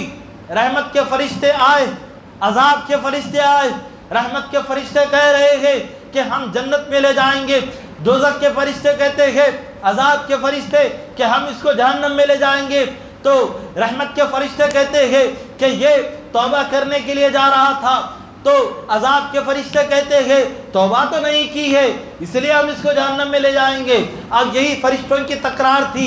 اب وہ فرشتے اللہ کی بارگاہ میں گئے اور عرض گزار ہوئے، اے مولا تیرا ایک بندہ ایسا ہے جس نے اتنے قتل کیے ہیں، اے مولا اس کی کیفیت یہ ہے، اے مولا ہم اس کا کیا فیصلہ کریں؟ تو اللہ پاک فرماتا ہے اے میرے فرشتوں جاؤ دنیا میں جاؤ اور زمین کو ماپو، اگر گھر سے وہ قریب ہے تو اس کو جہنم میں ڈال دینا، اور اگر وہ اللہ والے کے قریب ہے تو اس کو جنت میں ڈال دینا۔ اور ادھر فرشتوں کو حکم ہوا، فرشتے نکلے۔ اب جیسے ہی فرشتے نکلنا تھا اللہ نے حکم فرمایا اے زمین حسن بصری کی طرف سے زمین کو سکیڑ دے۔ سبحان اللہ، زمین کھینچی چلی گئی، اور جب فرشتے ماپے تو ایک بالش قریب حضرت حسن بصری کے قریب ہو گئے، حسن بصری کے قریب ہوئے، اور ان کا فیصلہ ہوا۔ جنہوں نے 100 قتل کیے تھے اللہ کی رحمت سے ان کو اللہ تبارک و تعالیٰ نے بخشش عطا فرمائے اور جنت عطا فرمائے۔ تو پتہ چلا اللہ والوں کے قریب رہنے سے بخشش ہوا کرتی ہے، اللہ والوں کے قریب ہونے سے بخشش ہوا کرتی ہے۔ دیکھو توبہ بھی نہیں کی، توبہ کا صرف ارادہ تھا، ارادہ اللہ پاک نے اس کے ارادے کے مطابق ان کی بخشش فرما دی۔ اللہ تعالیٰ سے دعا ہے کہ رب قدیر اپنے محبوبین کے صدقے میں ہماری بے بخشش فرما دے۔ اے مولا ہم گناہ گار ہیں، سیاکار ہیں، بدکار ہیں، اے مولا ہم جیسے بھی ہیں تیرے بندے ہیں، تیرے حبیب کے امتی ہیں، غوث اعظم کے غلام ہیں، اعلیٰ حضرت کے نام لیوا ہیں۔ اے میرے مالک و مولا ہمارے ان نسبتوں کے صدقے میں بخشش فرما دے۔ اے میرے مالک و مولا ہماری ٹوٹی پوٹی عبادتوں کو قبول فرما لے، ٹوٹے پوٹے روزے کو اپنی بارگاہ میں قبول فرما لے۔ اے میرے مالک و مولا مجھ فقیر سے جانے انجانے میں جو کچھ بھی غلطی لغزش کوتاہی ہوئی اپنے کرم سے معاف فرما دے۔ اے میرے مالک و مولا بولنے کرنے میں جو کچھ بھی غلطی لغزش کوتاہی ہوئی ہو اپنے کرم سے معاف فرما دے۔ اے میرے مالک و مولا اس مسجد کے خطیب صاحب، اس مسجد کے امام صاحب، مؤذن صاحب، اے میرے مالک و مولا صدر صاحب اور جتنے مصلی ہیں، اے میرے مالک و مولا سب کو خوب خوب خیر و برکت عطا فرما۔ اے میرے مالک و مولا عزت میں برکت عطا فرما۔ اے میرے مالک و مولا عمر میں برکت عطا فرما۔ اے میرے مالک و مولا عالم اسلام میں مسلمان جہاں کہیں بھی پریشان حال ہے ان کی پریشانیوں کو دور فرما دے۔ اے میرے مالک و مولا مسلمانوں پر جو آفتیں ظلم و زیادتی کی جا رہی میرے مالک و مولا اس کو دفع فرما۔ اے میرے مالک و مولا مسلمانوں کو عزت اور وقار عطا فرما۔ اے میرے مالک مسلمانوں کو عزت عطا فرما، برکت عطا فرما، رحمت عطا فرما۔ لیلۃ القدر کے صدقے میں مولا جو مسلمانوں کو برباد کرنے کے لیے، تکلیف دینے دینے کے لیے کوشش کر رہے میرے مالک و مولا ان کو نیست و نابود فرما دے۔ اے میرے مالک و مولا اسلام کو عروج و ترقی عطا فرما۔ اے میرے مالک اسلام کے ماننے والوں کو عروج و ترقی عطا فرما۔ اے میرے مالک و مولا مسلمان جہاں کہیں بھی رہتے بستے ہیں، اے میرے مالک و مولا تمام مسلمانوں کی عزت آبرو کو اپنی میرے مالک حفظ و امان عطا فرما۔ اے میرے مالک و مولا جان مال عزت آبرو کی حفاظت فرما۔ اے میرے مالک مسلمان نوجوان لڑکیوں کی حفاظت فرما، مسلمان نوجوان لڑکوں کی حفاظت فرما۔ اے میرے مالک و مولا جو مسلمان لڑکیاں بن بیاہ اپنے گھر بیٹھی ہے ان کا غیب سے نیک نصیبہ فرما دے۔ اے میرے مالک و مولا جو مسلمان دواخانوں میں زیر علاج ہے مولا سب کی بخشش فرما دے۔ اے میرے مالک جن کے ماں باپ انتقال کر گئے ہیں ان سب کی بخشش فرما دے۔ اے میرے مالک و مولا جن کے ماں باپ زندہ ہے ان کی عمر میں برکت عطا فرما۔ اے میرے مالک ہم سب کو ماں باپ کی خدمت کر کے ان کی دعائیں لینے کی توفیق عطا فرما۔ اے میرے مالک ہم گناہ گار سیاہ کار بدکار، اے میرے مالک و مولا ہم گناہ گار تیری بارگاہ میں ہاتھ اٹھائے بیٹھے ہیں۔ اے میرے مالک و مولا ہمارے ہاتھ نیچے ہونے سے پہلے ہماری دعا کو قبول فرما لے۔ اے میرے مالک اس محفل کو اپنی بارگاہ میں قبول فرما لے۔ اے میرے مالک و مولا جو یہاں پر شرکت فرما ہے اے میرے مالک سب کی دلی تمناؤں کو جائز دعاؤں کو اپنی بارگاہ میں قبول فرما لے۔ اے میرے مالک و مولا آج کی رات اے میرے مالک و مولا ہم سب کی بخشش فرما دے۔ اے میرے مالک آنے والے لمحات کو ہمارے لیے برکت والا بنا دے۔ اے میرے مالک ہم سب کو ماں باپ کے ساتھ مدینہ طیبہ کی حاضری نصیب فرما۔ اے میرے مالک و مولا ہمارے ماں باپ کے ساتھ ہم سب کو کعبۃ اللہ شریف کا طواف نصیب فرما۔ اے میرے مالک و مولا تمام مسلمانوں کو رعب اور دبدبہ عطا فرما۔ اے میرے مالک جو بچے امتحان لکھ رہے ہیں میرے مالک و مولا اسکول میں پڑھ رہے کالج میں پڑھ رہے مدارس میں پڑھ رہے میرے مالک و مولا تمام بچوں کو کامیابی عطا فرما، عزت عطا فرما، برکت عطا فرما، رحمت عطا فرما، تمام مسلمانوں کے گھروں میں خیر و برکت عطا فرما۔ اے میرے مالک و مولا جو لوگ دعا کے لیے کہنا چاہتے تھے کہہ نہ سکے میرے مالک و مولا ان کے لیے بھی دعا گو ہوں میرے مالک ان سب کی دلی تمناؤں کو اپنی بارگاہ میں قبول فرما لے۔ اے میرے مالک و مولا ہم کو ایمان کے ساتھ جینا نصیب فرما، ایمان کے ساتھ مرنا نصیب فرما۔ اے میرے مالک و مولا مسجد رضا کو اسی طرح سے شاد و آباد فرما دے۔ اے میرے مالک و مولا اس عمارت میں خوب برکت عطا فرما۔ اے میرے مالک و مولا اس مسجد کے خدمت گزاروں کو میرے مالک و مولا اپنی حفظ و امان عطا فرما، حاسدین کے حسد سے بچا، ظالمین کے ظلم سے بچا، بد نگاہوں کی بد نگاہی سے بچا۔ اے میرے مالک و مولا اس محلے پر اپنی خصوصی فضل و کرم کی بارش نازل فرما۔ استغفر اللہ ربی من کل ذنب خطیۃ واتوب الیک، اعوذ باللہ من الشیطان الرجیم، بسم اللہ الرحمن الرحیم، ان اللہ وملائکتہ یصلون علی النبی یا ایھا الذین آمنوا صلوا علیہ وسلموا تسلیما، اللہم صل علی سیدنا محمد المعدن الجود والکرم وعلی آلہ واصحابہ وبارک وسلم، صلاۃ و سلام علیک یا سیدی یا حبیبی یا رسول اللہ صلی اللہ تعالی علیہ وسلم برحمتک یا ارحم الراحمین، والحمد للہ رب العالمین، حق لا الہ الا اللہ محمد رسول اللہ صلی اللہ تعالی وسلم۔